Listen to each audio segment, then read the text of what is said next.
Square toes are a must, but clumsy me is always breaking mine. Therefore, I'm going to show you how I went from this to this to this.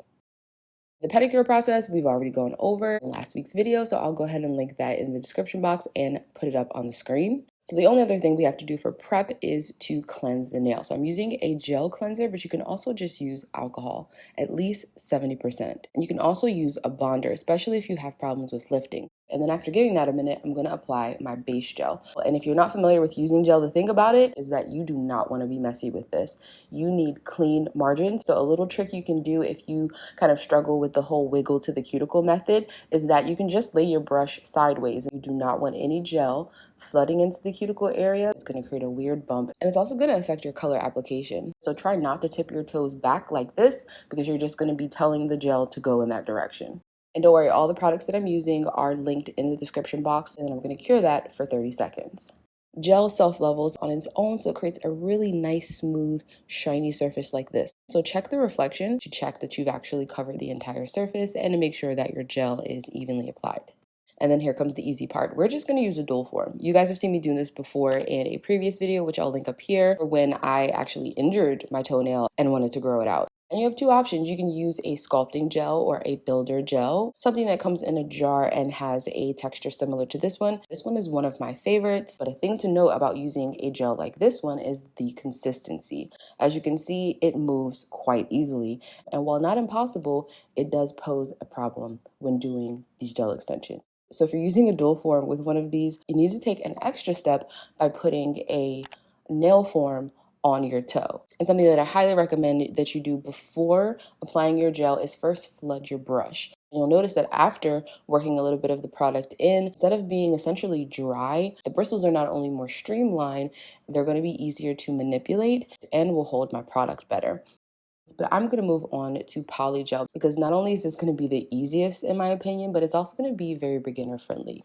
And it even comes in different colors. So if you don't want to do clear, maybe you always do a French nail and you want a nice pink base, they make one called Skin. In fact, I even posted a video on Instagram of using this. So if you're not already following me, you can get little tips there too.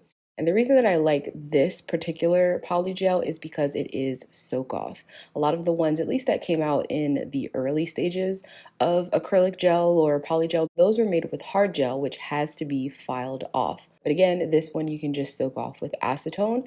So I always go for products that are easy to remove because that's one way to uphold the integrity of your nails and not get damaged. Remember, it's not the products that cause damage, it's the manipulation, it's technique. And to do this, you don't even need a brush. I am using one, but you could do the exact same thing with just an orange wood stick. And that is you first want to coat it or your brush with a gel cleanser or that 70% alcohol.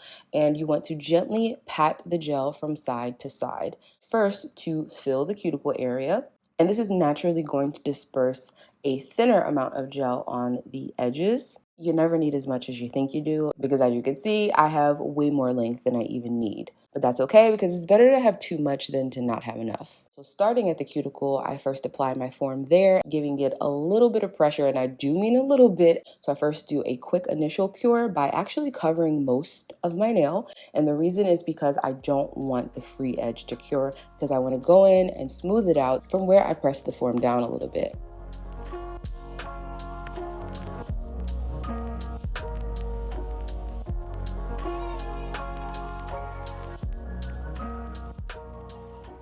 And then when I'm happy with the length, I will then go underneath the free edge, thin it out to something that looks more natural.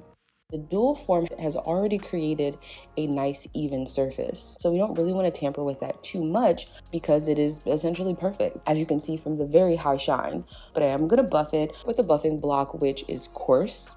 But I'm going to use regular polish. So now I need to actually take that coarse grit down to something finer because remember, with regular polish, there's almost no ridge filling. So if you have lots of texture, that's going to show. We want to take any deep scratches out by moving up to a medium and then to fine. And now we polish. In that window, I want a translucent pink that is going to be like my nail bed color. And while I would love to tell you which one this is also the same color from this brand. I've bought it 3 times and it's never the same. And for my all over color, I'm going to use this one from Bernadette Thompson. And to do this design and any other type of design with regular polish, I always take the liner brush from a liner polish. You really want to submerge these in product. So I put the cap on my bottle and then I shake it up. Then you can swirl it around the neck and take off any excess. So that's what I'm going to do initially, just to draw my guideline.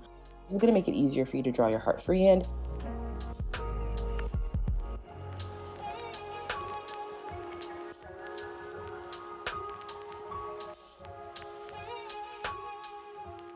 Easiest way to just get in your foundation for a heart. Then to refine it, I'm going to put a triangle at the top to really get that sweet heart line. Then this is where loading up your brush is really going to come in handy, because you want as much polish as you can get on that brush to now fill in the rest of your nail without it like dripping off. And this is why I say you need to work fast. They tend to dry, and they also can get streaky if you don't have enough product. You really want to be able to do this in one coat. I'm not gonna lie, this is not an easy thing to do. And while I would recommend applying your translucent color before you start drawing the heart, the reason I did it after is just in case I needed to clean up any lines with acetone.